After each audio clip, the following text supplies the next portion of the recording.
Good morning. I am riding alone today in the beautiful Ozark Mountains, on my way home from a family vacation in Branson, Missouri. She who must be obeyed was riding pillion on the way there and halfway back, but she was hurting and decided to ride the rest of the way in the car with the kids. I think she could also sense that I needed some time to myself. As they drove away while I was putting fuel in Harriet, I started thinking about being alone for the first time in a few days. And I wondered if being alone would make me lonely for the next few hours. Doubtful. I'm a person who needs some alone time on a regular basis. Some time to organize my thoughts into neat filing cabinets and sweep up the detritus laying around my memory fortress. I need time with others, too.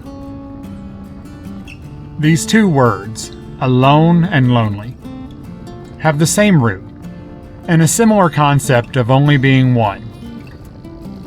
But they are not the same thing.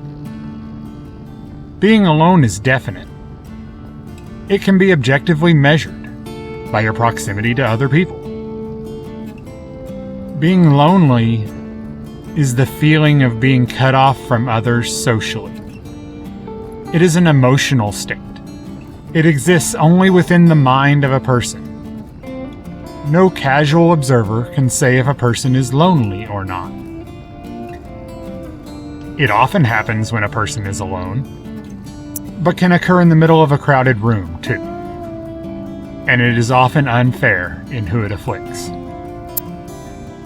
There are numerous stories of folks who go out into the wilderness and stay there for years on end, having only minimal contact with the outside world.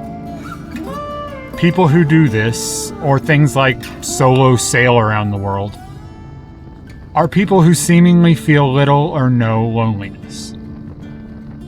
I think many who ride motorcycles are probably less affected by loneliness than average.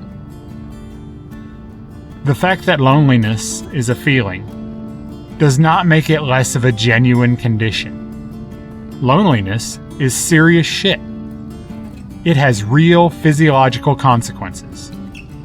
High blood pressure, obesity, weakened immune system, and increased risk for Alzheimer's disease are all linked to loneliness.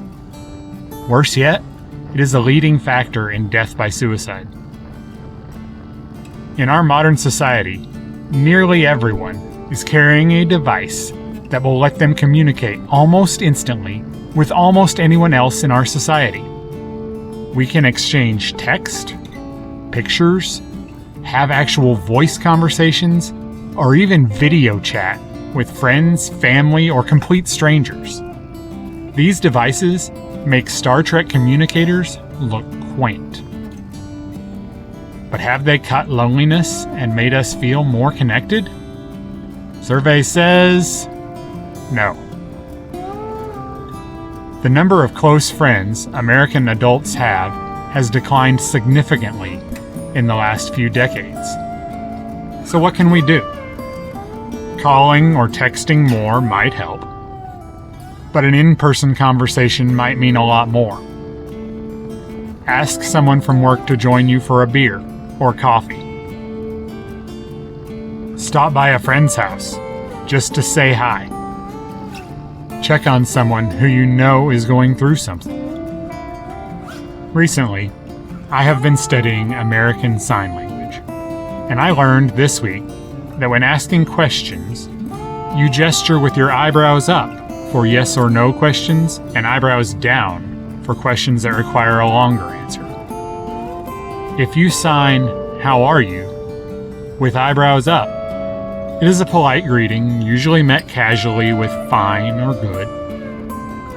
But if you sign it with your eyebrows down, it is a more serious inquiry into how someone actually is. As hearing people, we ask people how they are all the time. But most often, we ask it without stopping what we are doing, without looking the person in the eye and truly listening to their response. That is my challenge to you. In the next week, when you ask someone how they are, stop walking. Stop doing anything else you may be doing. Give that person a few seconds of your undivided attention, look them in the eye, and actually listen to them. Even if they don't spill their heart and tell you about all their troubles, you might make a big difference in their loneliness. And yours too.